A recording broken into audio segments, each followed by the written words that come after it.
fundamentally, the demand driver behind all of this, the energy transition, is just as strong as ever.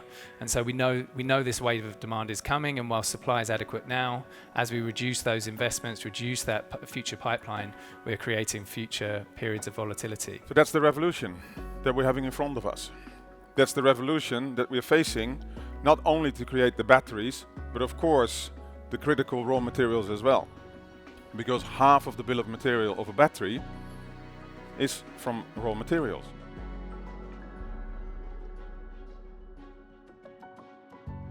Economical drivers and ecological drivers are very much aligned. Like if our target is to use less electricity per kilogram cathode we produce, well, it's beneficial on the bottom line because it's less cost, but it also means less CO2 footprint potentially. We need to absolutely enable the electrification and the decarbonization of society. Why? Because Mother Earth is burning. But really we shouldn't just stop at carbon, but look beyond it to the overall sustainability of a battery cell.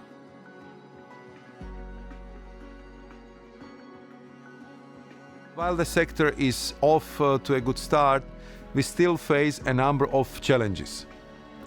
International competition is fierce, and other battery ecosystems are benefiting from massive subsidies. So we are stepping up our game here in Europe.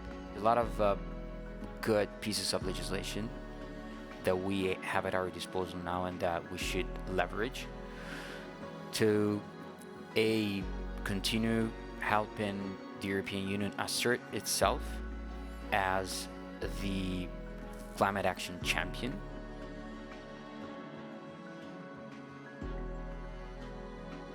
The permitting landscape is still pretty complex to navigate in. Permits take quite a lot of time.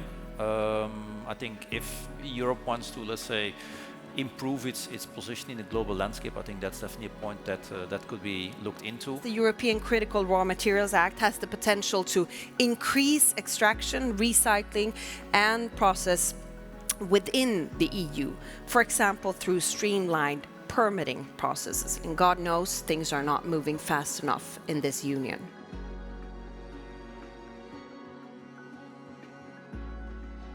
Coming together of minds and different parties to provide a fully funded solution is what's going to give you the best outcome. We need an ambition embedded in that.